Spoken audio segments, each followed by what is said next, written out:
Hi నమస్తే, welcome to my channel Vasumathi vlogs. Mother's day రోజు నేను చిన్న పాప మా ఆయన మాత్రమే బయటికి వెళ్తున్నాం. ఎందుకంటే పెద్ద పాపను వదిలేసాం. ఎప్పుడు పెద్ద పాపను పట్టుకెళ్తాం? లేదులేండి, పెద్ద పాప రానన్నది. ఫుడ్ బయట తిందాం రాయి అంటే చిన్న పాపకు కొన్ని ఐటమ్స్ కావాలి, షాపింగ్ ఐటమ్స్ పర్సనల్వి. సో ఇంకా పెద్దదన్నది నేను అలసిపోతాను, నాకొద్దు, నాకు పని ఉంది, నేను రాను, మీరే వెళ్ళండి అన్నది. లంచ్ చేద్దాం రాయి బయట అంటే వద్దంట. సో మేము ముగ్గురమే బయలుదేరుతున్నాం.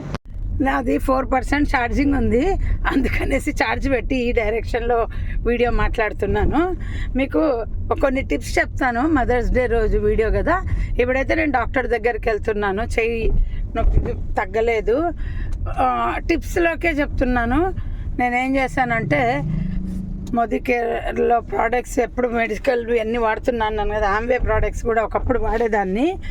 నాకు ఫిజియోథెరపిస్ట్ ఏం చెప్పిందంటే, ఎందుకు వచ్చింది ఈ B12 ప్రాబ్లం అంటే ఆమె ఒకటే చెప్పింది, ఎందుకంటే మీరు అదే నాన్ వెజ్ ఫిష్ తినాలి, ఫిష్ తినాం కదా దానికి, అందుకని ఈ B12 ప్రాబ్లం వస్తుంది అని చెప్పింది అనమాట. సో సప్లిమెంటరీ తీసుకోవాలి B12కు, ఒమేగా ఇలా అంటే అప్పుడు నేను ఆమ్వేలో ఒమేగా ట్యాబ్లెట్స్ తినేదాన్ని అండి. కొంచెం ఈ మధ్య తినటం లేదు, ఒక 3 ఏళ్ళుగా ఎక్కువ మా ఆయనకే ఇచ్చేదాన్ని అనమాట. ఒమేగా 3 జెంట్స్కే ఎక్కువ ఇంపార్టెంట్ కదా అనేసి. ఇంకా మేము అయితే వేరే కాల్షియంలో ఆడవాళ్ళకు బోన్స్ ప్రాబ్లం ఎక్కువ కదా, కాల్షియం ఎక్కువ తీసుకునేదాన్ని. బట్ అది చాలా కాస్ట్లీ అనేసి నేను వాడేదాన్ని కాదు. ఇంకా ఇమీడియట్గా మొన్న ఆమ్వే ఇక్కడ మాకు ఒకరు చేస్తూ ఉంటే వాళ్ళ దగ్గర ఆర్డర్ చేసేసి, అంటే మాకు డీలర్ ప్రైస్ ఇస్తారు, సో అందుకనేసి ఆర్డర్ చేసి 1600 బాటిల్ తెచ్చుకున్నా.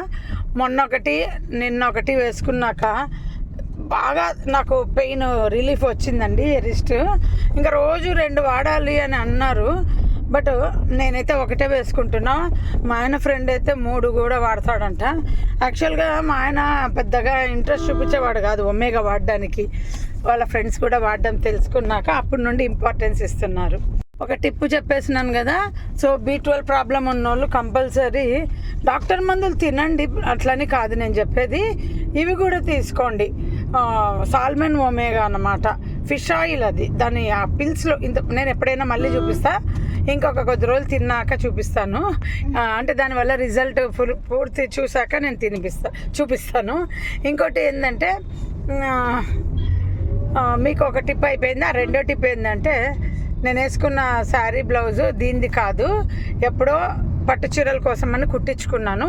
ఈ శారీకి ఈ బ్లౌజ్ వచ్చిందనమాట. ఇది ఆల్రెడీ ఇంతకుముందు చెప్పిన విషయాలే. ఈ బ్లౌజ్ వస్తే దీన్ని పళ్ళుగా కుట్టుకున్నా నేను. పళ్ళుకి జాయిన్ చేసుకొని లివ్ చేసుకున్నా. చీరలు ఇప్పుడంతా పొట్టిగా వస్తాయి కదా, చేసుకొని దీన్ని కూడా ఏం చేశానంటే పీకో కుట్టాను చూడండి, ఎంబ్రాయిడింగ్ మిషన్తో ఇలా జాయిన్ చేసుకున్నాను ఇంట్లో నేనే. ఇలాంటి బ్లౌజులు అన్నీ కూడా, ఇలాంటి చీరలకు మనము బ్లౌజ్ కుట్టించుకోకుండా పట్టు చీరలు ఏమన్నా ఉంటాయి కదా మన దగ్గర పాతవి, ఇట్లాంటివన్నీ బయటికి తీసి దీనిలోకి వాడేసేయండి, మళ్ళీ వాటికి కొత్త సెట్ కుట్టించుకోండి. సో మా డాక్టర్ దగ్గరికి వచ్చేసాము. పేషెంట్స్ ఉన్నారంట, అందుకని ఎండ ఉందని కార్లోనే కూర్చున్నాము. ఇట్లా దగ్గుతుంటాము మనం. బయటకు వచ్చినప్పుడు పేరెంట్స్ని అందరము కూడా సిగ్గుపడకుండా ఒకే మాట చెప్తున్నాను, చక్కగా పిల్లలకు ఎలా డైపర్ వేసుకెళ్తామో బయటికి వెళ్తే మనం కూడా చక్కగా వాళ్ళని మన పిల్లల్ని ఇబ్బంది పెట్టకుండా మనము ప్యాడ్ వేసుకొని వెళ్ళాలి. నాకు మెనోపాజ్ వచ్చేసి అయిపోయింది, ఇంకా నాకు ప్యాడ్స్తో పని లేదు అనుకోకండి. బయటికి వెళ్తే కంపల్సరీ మెయింటైన్ చేయండి, ఇబ్బంది ఉండదు. నేను మా పేరెంట్స్కి చెప్పేదాన్ని, అదే మా మదర్కి చెప్పేదాన్ని. ఎప్పుడు జర్నీ చేసి వచ్చినప్పుడు ఆ ఇబ్బంది పడి వాళ్ళు టెన్షన్ పడి మనకు టెన్షన్ పెడతారు, ఎక్కడ చూడు వాష్రూమ్ అని. ముఖ్యంగా అర్జెంట్ అయినప్పుడు కంట్రోల్ చేసుకుంటాం అనుకుంటాం, కానీ ఏజ్లో చేసుకోలేము. ఎంతో కొంచెం లీకేజ్ అవుతుంది. మన బట్టలు అన్నీ కూడా మనకు అవి వాడిన బట్టలు వాష్ చేయకుండా పెట్టుకునేటివైతే ఇబ్బంది. ఇలా అయితే ప్రశాంతంగా ఉంటుందండి. నేనైతే సిగ్గు లేకుండా చెప్తున్నాను, అది సిగ్గుపడే విషయం కాదు. చక్కగా బయటకు వస్తున్నానంటే చాలు, నేనైతే ప్యాడ్ వేసుకొని వచ్చేస్తే మా ఇంట్లో వాళ్ళని ఎవరిని వాష్రూమ్ వస్తుంది అర్జెంట్ అనే మనను దగ్గు కూడా ప్రశాంతంగా దగ్గుతాను, ప్రాబ్లం ఉండదు. సో ఇది ఒక టిప్పు. తర్వాత పెద్దవాళ్ళు ఎవరు కూడా కాల్షియం ట్యాబ్లెట్లు ఇవన్నీ తీసుకోరు కదా, వాళ్ళకు గిఫ్ట్ రూపంలో ఇవ్వండి. నేను మా అమ్మకి అలాగే ఇచ్చేదాన్ని అనమాట. కాల్షియం ట్యాబ్లెట్లు కొనుక్కోలేరు అనేసి నేను గిఫ్ట్ రూపంలో ఉట్టిగా ఇచ్చేదాన్ని. అలా అయిపోయినప్పుడంతా రోజు ఒకటి వేసుకొని, అది వేసుకున్న తర్వాత ఆమ్వేర్ ట్యాబ్లెట్స్ అండి, నేను ఇప్పుడు చెప్పే మాట కదా, హైదరాబాద్లో ఉన్నప్పుడుది. ఎప్పుడు మా అమ్మ కాలు తడబడి కింద పడేవాళ్ళు అనమాట. సో అది వేసుకున్నాక నాకు ఆ స్లిప్ అవ్వడం తగ్గింది అని చెప్పారు. చాలా కాలం నేను ఇచ్చినానండి గిఫ్ట్గా. నేను గిఫ్ట్గా ఇచ్చినాననేసి మా అమ్మ నాకు ఒకటి ఇట్లా బొడ్డుకు చెక్కుకుంటాడు చూడండి, వెండి చెక్కుకునేది, నువ్వు ఊరికే ట్యాబ్లెట్స్ నాకు గిఫ్ట్గా ఇస్తున్నావు అని నాకు అది గిఫ్ట్గా ఇచ్చింది. నేను ఎప్పుడు మా పిల్లలకు చూపించి చెప్తుంటాను, నాకు మా అమ్మ ట్యాబ్లెట్స్ గిఫ్ట్గా ఇచ్చినాను, ఆమె నాకు ఇది ఇచ్చింది గిఫ్ట్గా అనేసి. అంటే అది ప్రేమతో ఇచ్చినదే, నాకు అమ్ముకోవటాలని కాదు, అట్లా అనుకోకండి. మా ఇళ్ళల్లో మేము అలాగే చేస్తాము. ప్రేమగా మనకి ఏదైనా ఎవరైనా గిఫ్ట్గా ఇస్తే దానికి ఆల్టర్నేట్గా వెంటనే గిఫ్ట్గా ఇస్తాను. నేను ఒకసారి మా వదిన దగ్గర ఇలాగే ఎప్పుడు వెన్న తీసుకునేదాన్ని. వాళ్ళ పాప బాగా చిన్నగా ఉన్నప్పుడు పాలు అన్నీ ఎక్కువ వాడేవాళ్ళు. సో ఫ్రీగా తీసుకో అంటే నాకు నచ్చదండి ఫ్రీగా తీసుకోవటము. ఎవరి దగ్గరైనా అంత ప్రేమ ఉన్నా గుర్తుపెట్టుకోండి, మనుషులు మంచిగా కలిసి ఉన్నంత వరకు ఏది అనుకోము. ఆ తర్వాత మనస్పర్ధలు వచ్చిన తర్వాత మాత్రము మనము అన్ని లెక్కలు కడతాం. ఆ లెక్కలు కట్టకుండా ఉండటానికే నేను అందరి దగ్గర ఫస్ట్ నుండి చాలా మెయింటైన్ చేస్తాను. సో నేను ఈరోజు ఎవ్వరు కూడా నాకు నీకు ఇంత చేశాను అని అనిపించుకోకుండా, వాళ్ళ మనసులో ఏముందో నాకు తెలియదు కానీ నన్ను ఎవ్వరు కూడా వాళ్ళు అన్నా కానీ చుట్టుపక్కల వాళ్ళు మాత్రము నన్ను అనకుండా, అంటే కూడా వాళ్ళు అంత చేసింది మీకు అనేలాగా నేను చేశాను అనమాట. సో నేను మా వదినకు కూడా అప్పట్లో ఏదో గిఫ్ట్లు ఇచ్చేదాన్ని, టపర్వేర్ అది ఇది. మీరు కూడా అట్లా ఎవరి దగ్గర ఎప్పుడు ఏది ఉచితంగా తీసుకోకండి. ఏమవుతుందంటే డామినేషన్ చేసేస్తారు ఎప్పుడు కూడా. ఒకటి మనము ప్రేమతో సహాయం చేస్తాము, దానికి గొడవలైనప్పుడు విలువ కడతాము. అందుకే అసలు ఎవరికి సహాయము చేయొద్దు, ఆ విలువలు కట్టద్దు. ఒక్కసారి ప్రేమతో సహాయం చేశాక అయిపోయింది. వాళ్ళకు మనకు అక్కడికి ప్రేమతో చేసిన దాన్ని ప్రేమతోనే తెంచేసుకోండి. ప్రేమలు పోయిన తర్వాత దాన్ని క్యాలిక్యులేషన్ చేయకండి ఎప్పుడైనా ఎవరికైనా. అందుకే మా పిల్లలకు కూడా చెప్తా, సహాయం చేయడం మొదలు పెడితే ఎవరికైనా ఆ రోజు నువ్వు ఒకటే మైండ్లో అనుకో, ఈరోజు నాకు ఇష్టమే నేను సహాయం చేస్తున్నా, దీనికి రిటర్న్ నేను ఆశించకూడదు వీళ్ళ నుండి అని. ఎందుకంటే మనకు దేవుడు ఎవరో ఒకరి ద్వారా మనకు రిటర్న్ ఇస్తారు, అది అందరికీ తెలిసిన విషయం.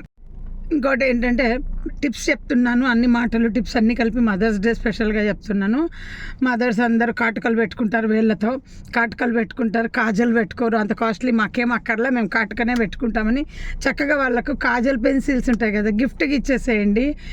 కాస్ట్లీ ఉంటాయి కదా, కాటుక పెట్టుకోమని నేను పెట్టుకున్న చూడండి, మోదీ కేర్ది గిఫ్ట్గా వచ్చింది మాకు. ఇది వాటర్ ప్రూఫ్ కాదు, మా పిల్లలు ఇచ్చినారు. నేను చిన్న చుక్కలాగా పెట్టుకున్న, బ్లాక్ చుక్క. ఎందుకంటే మన దిష్టే మనకు తగులుతుందని అందరు అంటారు కదా. మనం ఎప్పుడు చూసినా కొంచెం బయటికి పోయి వచ్చినాక దిష్టి తగిలింది అనుకుంటాం. సో మన దిష్టి మనకు తగలకుండా ఇలా చుక్క పెట్టుకుంటే అందంగా ఉంటుంది, తర్వాత దిష్టి కూడా ఉండదు. ఇప్పుడు పిల్లలకి ఎవ్వరు పెద్ద పెద్ద చుక్కలు పెట్టట్లేదు, ఇలా కాజల్వి సన్నగా నిబ్బులాగా వస్తుందండి. నేను షార్ట్ వీడియోలు ఎప్పుడైనా చూపిస్తాను. అదే దగ్గర పెట్టుకుంటే చక్కగా చిన్న చుక్కలాగా వాళ్ళకి పెట్టచ్చు, పౌడర్ పూసేయచ్చు. ఇంకోటి ఏం టిప్ అంటే, మదర్స్ దగ్గర మనము బంగారు గాజులు కొనివ్వలేము, మన పేరెంట్స్కి కానీ ఎవరికైనా బంగారు గాజులు కొనివ్వలేము. వాళ్ళ దగ్గర ఆర్టిఫిషియల్ ఉందనుకోండి, మనము చూడలేము. అలాంటి ఫీలింగ్ మీకు వచ్చినప్పుడు మీ పేరెంట్స్ కానీ ఎవరికైనా ఇలాంటి వెండి గాజులు అమ్ముతారు మార్కెట్లో, వెండికి రాళ్ళు పెట్టి. నేను మా రిలేషన్ దగ్గర ఒకసారి కొన్న 1100 600 నాకు రేటు గుర్తులేదు, సెట్ ఆఫ్ 2. సో ఇలాంటివి గిఫ్ట్ ప్రజెంట్ చేయండి.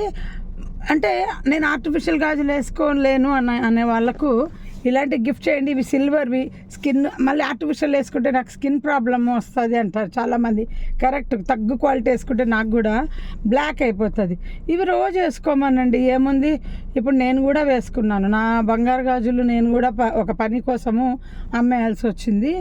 సో నేను కూడా ఇప్పుడే మొదలు పెట్టా. మా పాప ఎప్పుడు అంటుంది, అవి అంటే పోయినాయి, ఇవి వేసుకోవచ్చు కదమ్మా, నువ్వు వెండివి కొనుక్కున్నావు కదా, ఇవి రోజు వేసుకుంటున్నానండి.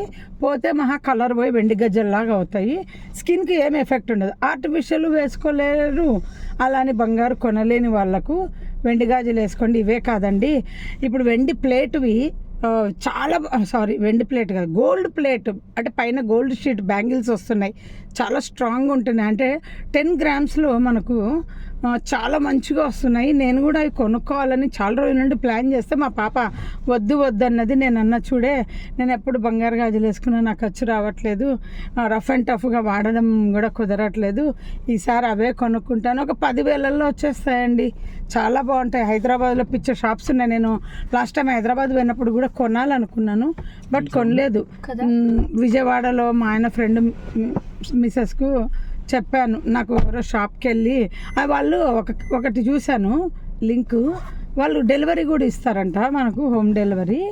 సో వెళ్ళి నాకు ఒక డిజైన్ సెలెక్ట్ చేయంటే చేస్తానన్నది, బట్ కొంచెం డబ్బులు టైట్ ఉన్నాయి, అప్పుడు వద్దన్నాను. అలాంటి గాజులు వేసుకోండి చక్కగా, ఇలాంటి వెండివన్న వేసుకోండి, గోల్డ్ షీట్ ఉన్న వేసుకోండి, ఎవరికి చెప్పుకోకండి ఇవి పైన గోల్డ్ షీట్ అని. తప్పేముంది, మనకు బంగారు గాజులు లేవన్న ఫీల్ ఉండకూడదు. అందరూ వాళ్ళ పేరెంట్స్కు బంగారు గాజులు కొనివ్వలేదని బాధపడకండి, అలాంటివి సజెస్ట్ చేయండి, వేయించండి. సో నా కూతురు కూడా ఇవి వేసుకోవచ్చు కదా, నువ్వు ఆర్టిఫిషియల్ ఎందుకు వేసుకున్నావు అంటే తీసాయి రోజు. అంటే ఆర్టిఫిషియల్ వేసుకుంటే కూడా బాగుంటాయి, అవి ఇవి అన్నీ మార్చి వేసుకుంటాం. Okay bye, see you. చాలా టిప్స్ చెప్పినానని అనుకుంటున్నాను ఇవాళ. Bye, see you.